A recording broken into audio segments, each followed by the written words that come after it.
Success without love is just expensive emptiness.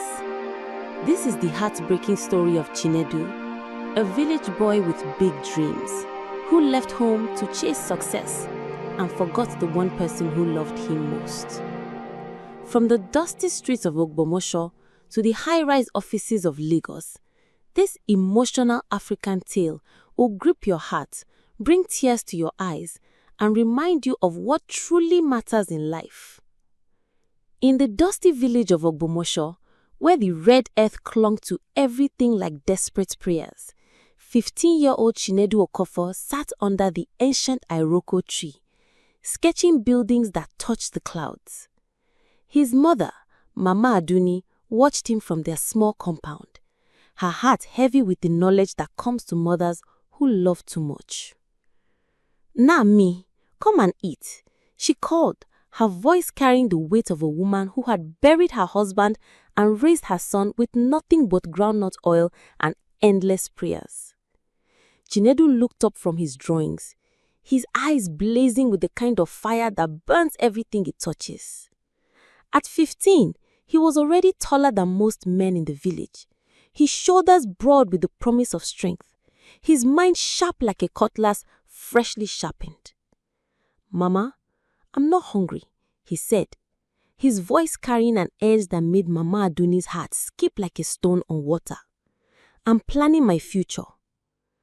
The village children ran past them, chasing a football made of old newspapers and rubber bands, their laughter echoing off the mud walls like music from another world.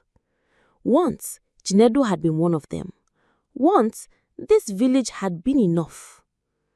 But dreams have a way of growing like weeds, fast, wild, and choking out everything else. "My son," Mama Aduni said, settling beside him on the wooden bench her late husband had carved with his own hands. "Your father used to say that a tree that forgets its roots will wither and die." Chinedu finished impatiently. "Mama, you tell me this story every day, but Papa is dead, and his stories won't build us a better house or put meat in our soup." The words hit Mama Aduni like cold harmattan wind. She looked at her son, this boy she had carried for 9 months, had nursed through malaria and measles, had sold her gold jewelry to send to secondary school, and saw a stranger growing behind his familiar eyes. "Success is good, Nami," she whispered, her callous hand smoothing his school uniform that he had washed and ironed until it looked almost new. "But success without love is like food without salt. It fills the stomach but leaves the soul hungry." Chinedu folded his drawings carefully, each crease deliberate and sharp. In his mind, he could already see himself in Lagos, wearing fine clothes, driving big cars, living in houses that made their compound look like a chicken coop. "When I become a big man, Mama, I will build you a fine house with running water and electric light that never goes off. You will be proud of your son." As the sun set behind the village church, painting the sky the color of dried blood, neither mother nor son knew that this promise would become a chain that would drag them both into darkness. 5 years passed like seasons of rain and drought. Chinedu graduated from secondary school with marks so brilliant that the village talked of nothing else for weeks. His mathematics teacher, Mr. Adebayo, pulled Mama Aduni aside after the graduation ceremony. "Your son has a gift," the old man said, his glasses catching the afternoon light. "With the right training, he could become an engineer, an architect, anything he wants." That night, Mama Aduni sat counting the money she had been saving grain by grain, naira by naira in an old milk tin buried under her bed. 2 years of skipping meals, of mending clothes instead of buying new ones, of walking long distances to save transport money, all for this moment. Chinedu called, her voice trembling with hope and fear. "Come, let me show you something." The coins and wrinkled notes spread across their small table looked like a prayer answered. Chinedu's eyes widened as he counted. enough for university admission forms, enough for the first semester, enough to chase the dream that had been burning in his chest like a coal fire. "Mama, how did you?" Mama Aduni said simply, but her smile was brighter than the kerosene lamp that flickered between them. "You will go to University of Lagos. You will study engineering. You will become the big man you want to be." 3 months later, Chinedu stood at the motor park in Ogomosho, his few belongings packed in a black nylon bag that had seen better decades. The bus to Lagos wheezed and belched black smoke like an old man clearing his throat. Mama Aduni pressed a small route package into his hands, her last piece of gold jewelry, a thin chain her own mother had given her on her wedding day. "If things become difficult," she whispered, her eyes bright with unshed tears, "you can sell this, but promise me, Nami, promise me you will not forget your mother. Promise me you will call. Promise me you will come home." The bus conductor was shouting, "Lagos, Lagos, who dey go Lagos?" Chinedu hugged his mother, breathing in the familiar smell of palm kernel oil and native soap that had been his comfort for 20 years. For a moment, just the moment, he wanted to stay, to remain the boy who drew pictures under the Iroko tree. "I promise, Mama, I will make you proud." As the bus pulled away, Chinedu watched through the dirty window as his mother became smaller and smaller until she disappeared entirely, like a dream fading in daylight. He pressed his face against the glass and made a silent vow. He would conquer Lagos, he would become rich, and then he would return home as a king. Lagos hit him like a slap from a giant's hand. The noise was a living thing. Car horns, engineers' engines, street hawkers screaming their wares, the constant hum of millions of people chasing the same dream he carried in his chest. The smell was overwhelming. Exhaust fumes mixed with frying plantain, open gutters, perfume, sweat, and something else he couldn't name. The scent of desperation and ambition cooking together in the heat. His cousin Tunde met him at Ojota Motor Park, grinning like someone who had won a lottery he hadn't entered. "Welcome to Lagos, my guy," Tunde laughed, slapping Chinedu's back. "Here, if you no get liver, na here you go grow am." That first night in Lagos, sleeping on his cousin's floor in a face me you face me building in Mushin, Chinedu had no idea that the city would teach him lessons his mother never warned him about. Lessons that would cost him everything he thought he wanted to protect.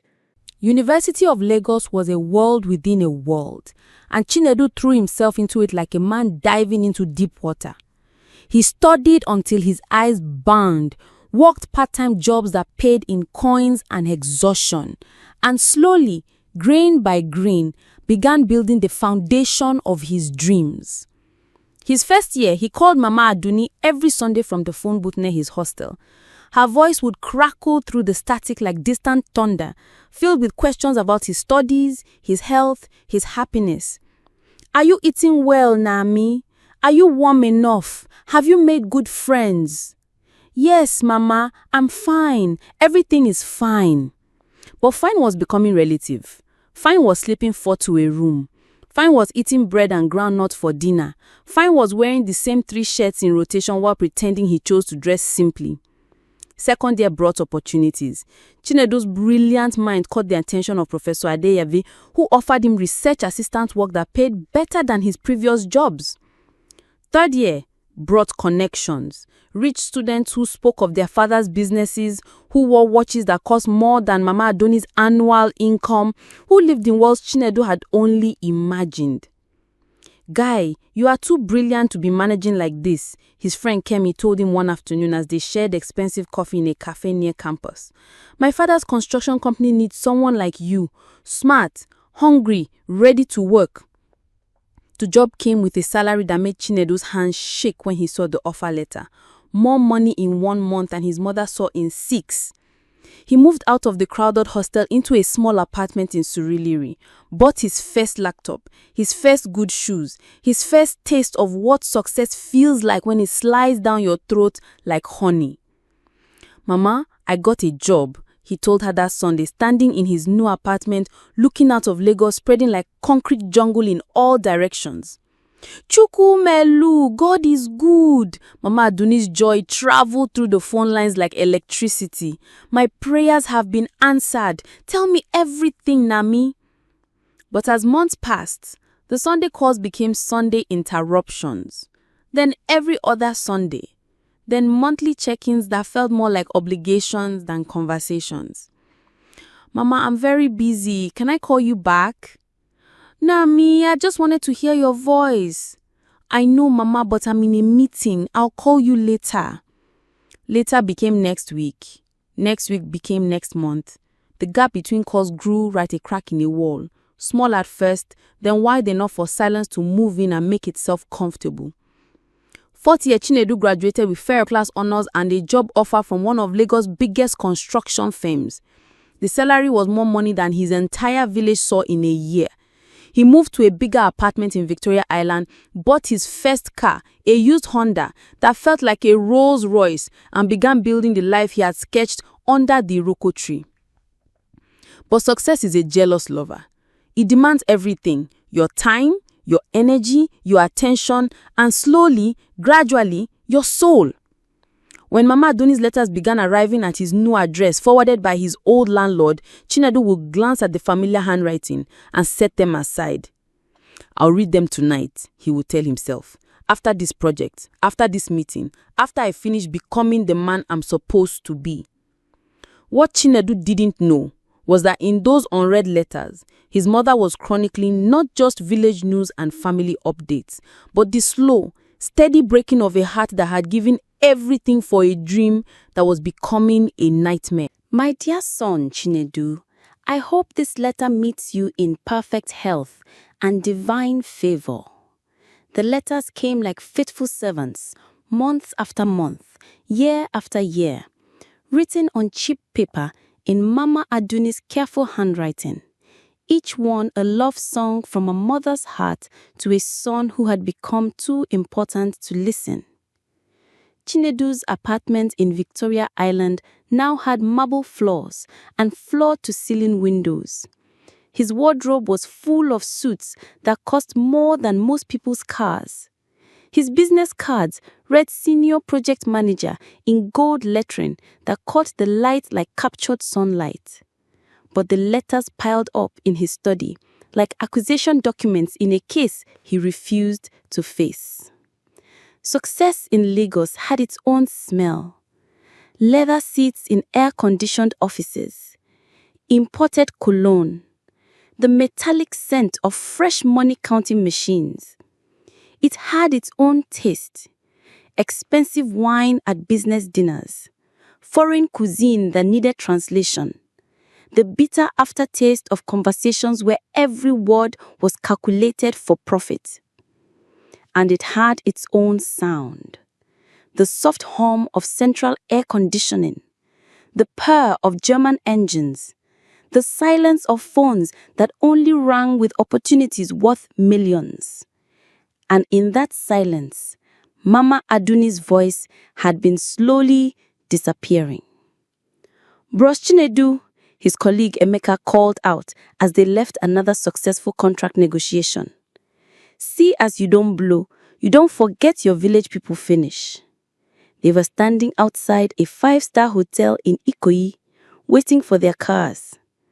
Around them, Lagos's elite moved like sharks in expensive suits, closing deals that could buy and sell entire communities.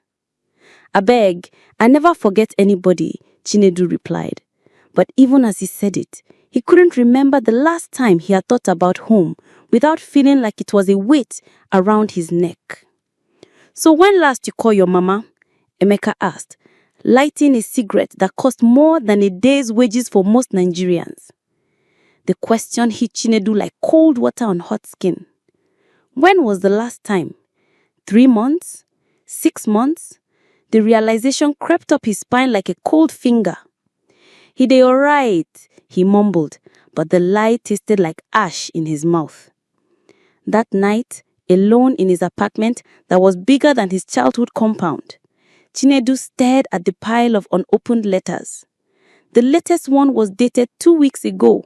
The envelope slightly yellowed from the journey from Obomosho to Lagos. His hands trembled as he reached for it, then stopped. What if she was asking for money again? What if she wanted him to come home for some village ceremony that would interrupt his carefully planned schedule? What if she couldn't understand that he was building something bigger than family traditions and small-town expectations? His phone buzzed, a message from his client about tomorrow's multi-billion naira project launch. The opportunity of a lifetime. The kind of success that would put his name in newspapers and his face on billboards. He pushed the letters aside and focused on business. But that night, he dreamt of his mother.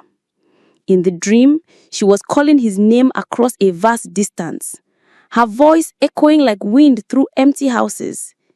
He could see her standing in their old compound, growing smaller and smaller until she was just a dot on the horizon of his ambition.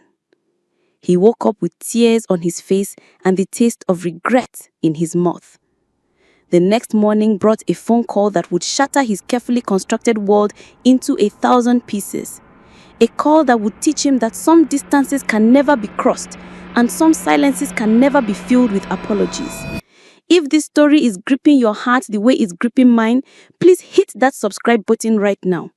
Drop a comment and tell me, have you ever been so focused on success that you almost lost what mattered most? Your support keeps these powerful stories coming, and trust me, you don't want to miss what happens next. I hope you enjoyed this story.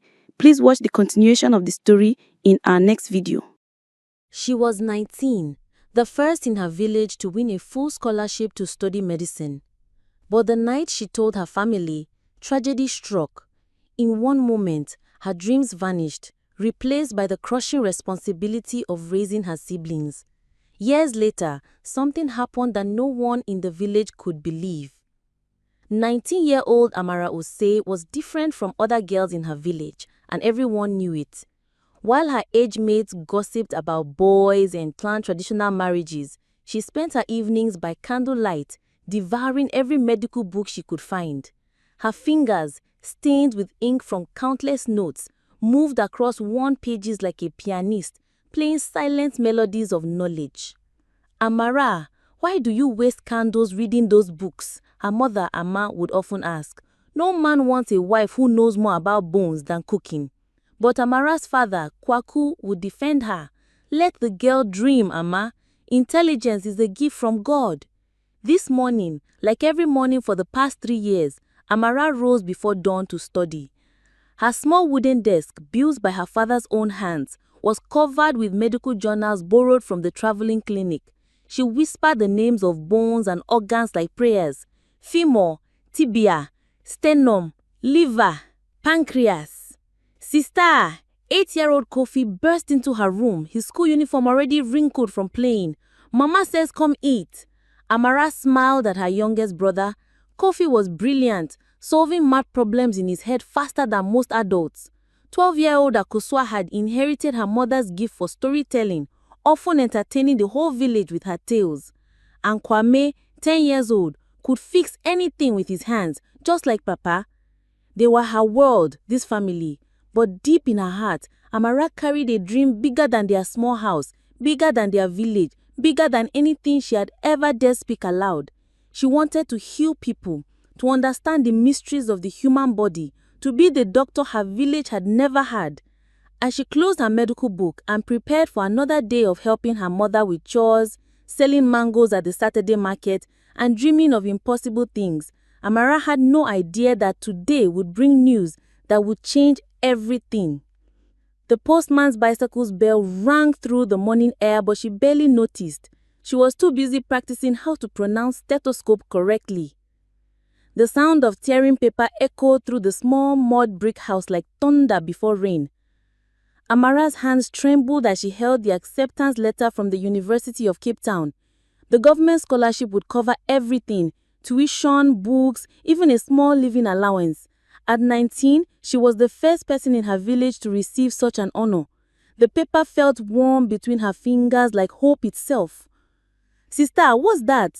8-year-old Kofi peeked over her shoulder, his school uniform torn at the knee from playing football in the dust. "Nothing important," Amara whispered, quickly folding the letter. How could she tell him it was everything? Her ticket out of poverty, her chance to become the doctor she dreamed of since she was his age, watching the traveling clinic treat her grandmother's infected wound with medicines that seemed like magic. The smell of palm oil and cassava drifted from the kitchen, where her mother Amma was preparing their evening meal. The familiar aroma should have comforted her, but today it felt like chains around her ankles. "Amara, come help me finish this dinner," her mother called. "I want to get something from your father at the site." She tucked the letter under her mattress, beside her medical textbooks, the one she'd bought with money earned from selling mangoes at the market every Saturday for 3 years. Her callous fingers traced the worn covers. Soon, she'd be studying from real university books, learning from professors who had traveled the world. That evening, as the children sat around their small wooden table, waiting for their parents to come back so they can have dinner, Amara watched her siblings' faces in the flickering candlelight. 12-year-old Akosua needed new school shoes. Her toes were already poking through the old ones. 10-year-old Kwame coughed constantly, but medicine cost more than their family earned in a month. And little Kofi, brilliant Kofi, who could solve math problems in his head faster than most adults, he deserved every chance she never had. A sharp knock interrupted her thoughts. Their neighbor, Auntie Ajoa, burst through the door, her face streaked with tears. "Kwaku, Amma, come quickly. There's been an accident at the construction site." The world tilted. Amara felt her mother's hand slip from hers as they all rushed into the darkness following Auntie Ajoa's urgent footsteps. Behind them, the acceptance letter lay forgotten under the mattress, its golden opportunity slowly turning to dust. What none of them knew was that this night would steal everything and years later give back something even more precious. 2 weeks had passed since the accident. 2 weeks since the scaffolding collapsed at the construction site, taking both Amara's parents in the single, horrible moment. The scholarship letter now felt like a cruel joke from the ancestors. Amara sat on the steps of their house, watching relatives and neighbors stream in and out, bringing food and condolences that couldn't fill the gaping hole in their lives. Her university acceptance letter was still hidden under her mattress, but it might as well have been on the moon.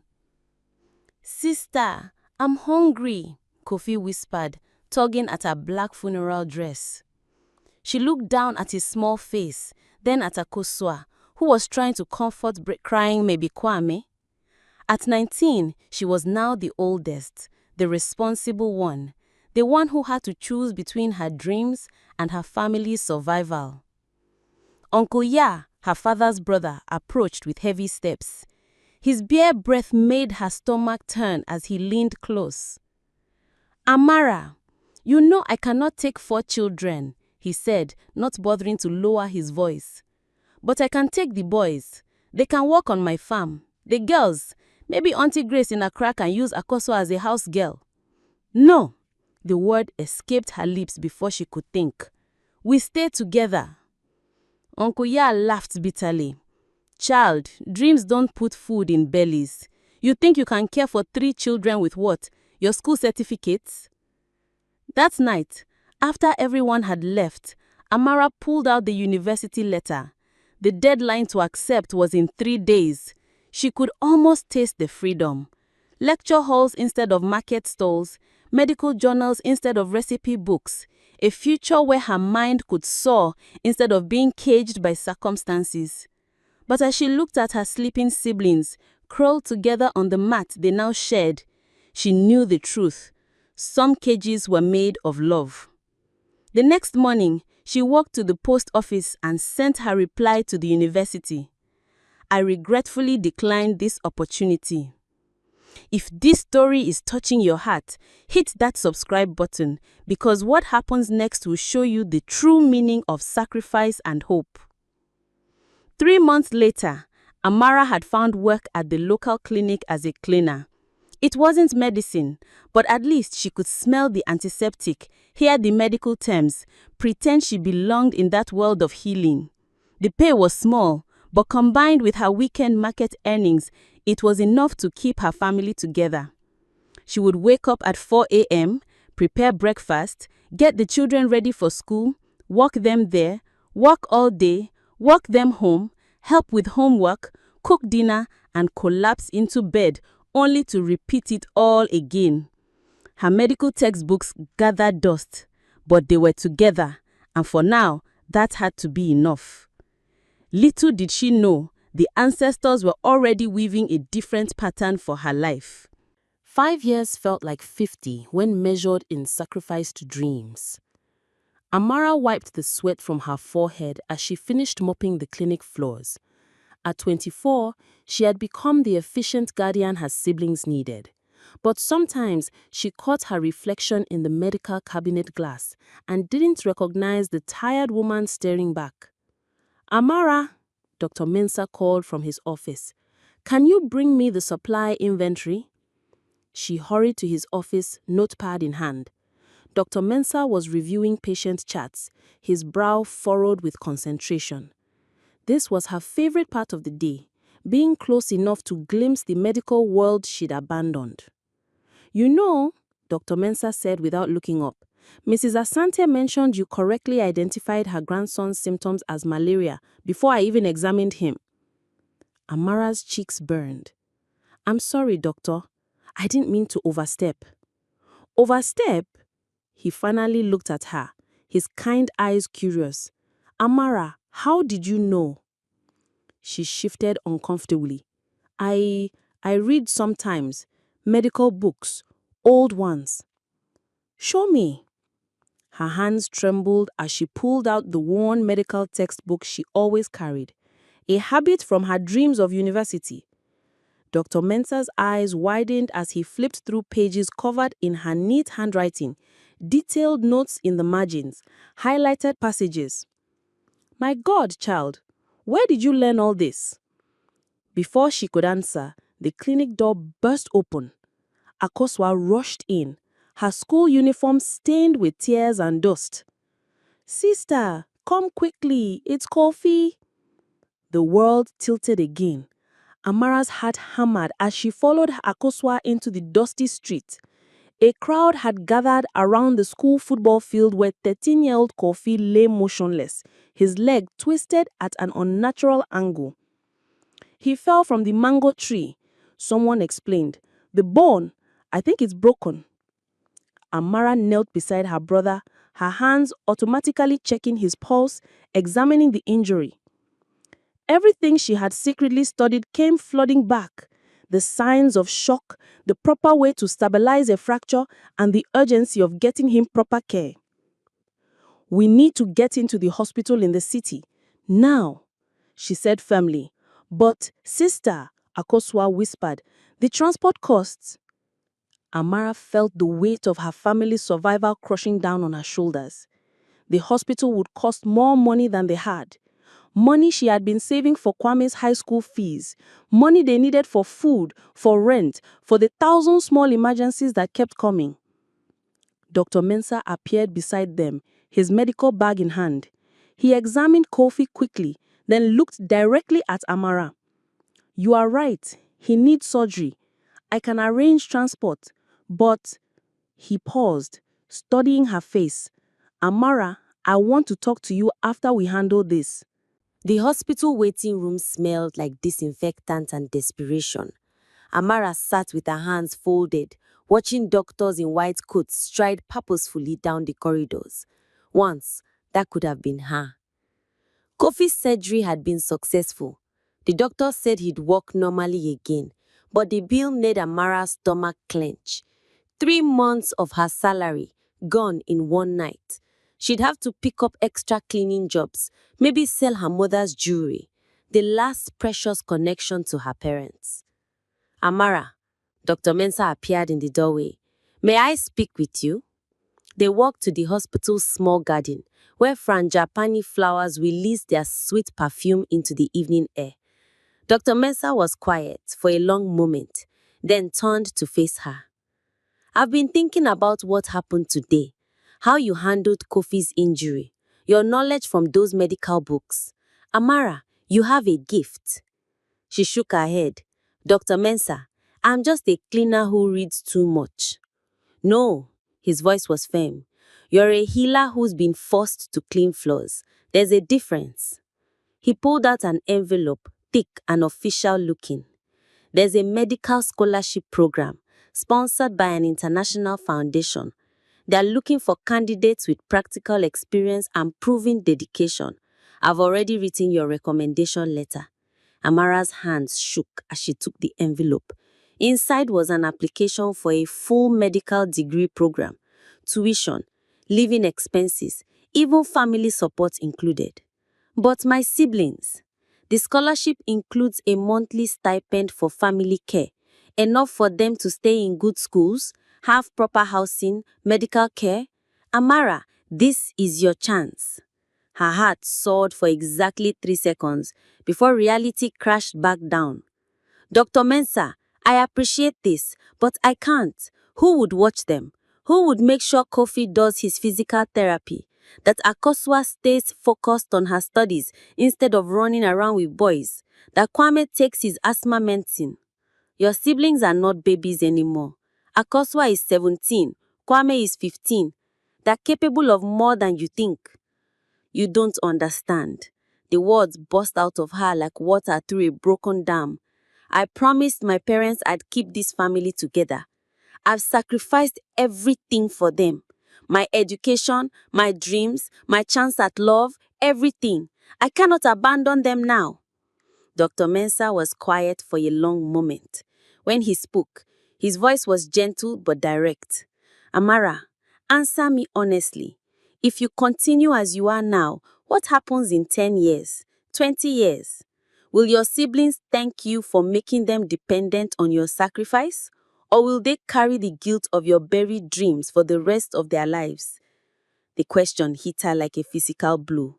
That night, she sat at the kitchen table, staring at the application under the dim light of their single bulb. Around her, the house creaked with familiar sounds. Kofi's gentle snoring, Akosua whispering prayers before sleep, Kwame's labored breathing that worsened when he was stressed. But the most terrifying sound of all was the voice in her own head, whispering, "What if I'm not brave enough to choose myself?" Amara barely slept. She sat at the kitchen table until dawn. The scholarship application spread before her like a map to a country she was too frightened to visit. When Akosua emerged for school, her sister's eyes immediately found the papers. "What's this, sister?" There was no point in hiding anymore. Amara's voice was hoarse from exhaustion as she explained everything: the scholarship, the opportunity, the impossible choice. Akosua listened quietly, then sat down across from her. At 17, she looked so much like their mother that it took Amara's breath away. "You think we don't know?" Akosua said softly. "What no?" "How you cry at night sometimes, how you touch those medical books when you think we're not looking, how your face changes when you hear about someone our age going to university." Akosua reached across the table and took her hand. "Sister, you saved us, but you don't have to destroy yourself to keep saving us." Kwame and Kofi appeared in the doorway, drawn by their voices. Soon all 4 siblings sat around the table where their parents once blessed their meals. "I'm scared," Amara admitted, her voice barely a whisper. "What if I fail? What if something happens to you while I'm gone? What if I'm too old, too far behind?" "Sister," Kofi said, his voice stronger despite his healing leg, "you taught me that falling down doesn't make you weak. Staying down does." Kwame nodded. And you always told us that education is the one thing no one can steal from us. Why should you be different? This is the moment that changes everything. So make sure you're subscribed so you don't miss how this incredible story ends. That afternoon, Amara walks to the clinic with the completed application in her hands. Dr. Mensah smiled when he saw her determined expression. I need to know they'll be okay, she said. I've spoken with the pastor's wife at the church. She's agreed to check on them weekly. The Scholarship Foundation also has a local coordinator who will ensure their needs are met. Amara, you are not abandoning them. You are showing them what is possible. 3 weeks later, the acceptance letter arrived. This time around, when Amara held it, it felt like holding sunrise itself. But as she prepared to leave for the city, doubts crept back in like fog. The night before her departure, she found herself in her parents' old room clutching their photograph. Mama, Papa, I don't know if this is what you would want. I don't know if I'm being selfish or brave. The photograph remained silent, but somehow in the familiar curve of her mother's smile and the proud set of her father's shoulders, she found her answer. What she didn't know was that her leap of faith would create ripples that would transform not just her life, but her entire community. 7 years later, the same hands that once scrubbed clinic floors now held a stethoscope. Dr. Amara Ose walked through the doors of the regional hospital, her white coat crisp with authority earned through years of relentless study and sacrifice. At 31, she carried herself with the quiet confidence of someone who had faced their deepest fears and emerged transformed. The phone call had come that morning, a medical emergency in her home village. As the hospital's newest doctor, she'd volunteered to lead the emergency response team. Doctor, the nurse said as they prepared to leave, the patient is a teenage boy with a compound fracture from falling out of a tree. The local clinic tried to stabilize him, but... I know the clinic, Amara interrupted, memories flooding back. Let's go. The drive to her village felt like traveling through time. As their ambulance pulled up to the familiar building where she'd once mopped floors, a crowd gathered. She stepped out with her medical bag in hand and heard the whispers. Is that Amara? The girl who left for school? She's a doctor now. Inside the clinic, Dr. Mensah, now graying but still kind, greeted her with tears in his eyes. I knew you'd come back, he said simply. The patient was a teenage boy about Kofi's age when he'd been injured. As Amara walked to stabilize him, she felt the circle completing itself. Her hands, once uncertain, now moved with practiced precision. The knowledge she'd fought so hard to gain flowed through her like a river that had finally found its path to the sea. She needs surgery, she announced. We can do it here. After the successful operation, Amara stepped outside to find her siblings waiting.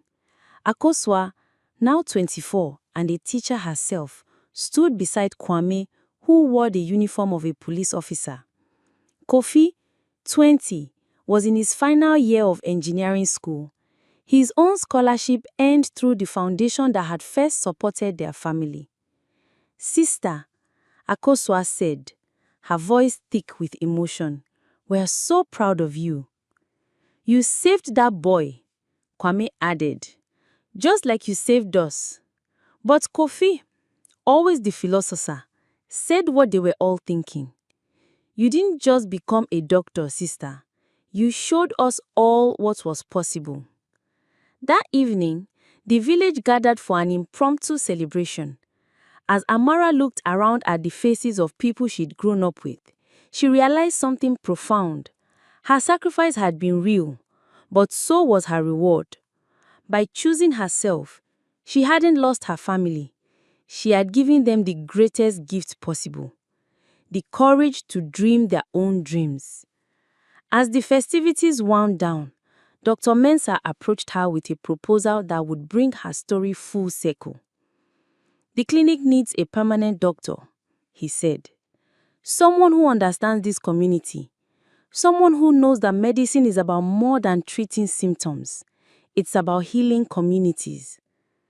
Amara looked out at her village, at the children playing in the dust as she once had, at the mothers carrying babies who deserve the best medical care possible, at the fathers working hard to provide for families they loved more than life itself. "I accept," she said.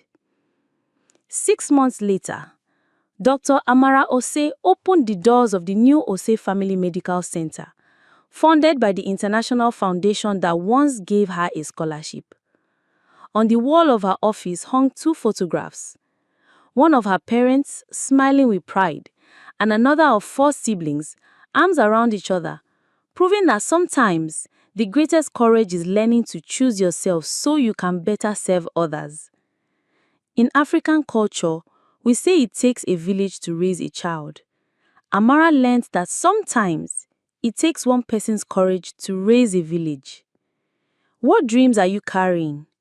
What opportunities are you afraid to take? Remember Amara's story. Sometimes the most loving thing you can do for others is to choose yourself. Subscribe for more inspiring stories that remind us that our greatest obstacles often hide our greatest opportunities. Your dreams are waiting. Will you be brave enough to choose them? I hope you enjoyed this story. Kindly share your thoughts about this story with me in the comment section below. Give this story a thumbs up and share this video with your loved ones. Subscribe to this channel if you haven't done so by now. Thanks for watching.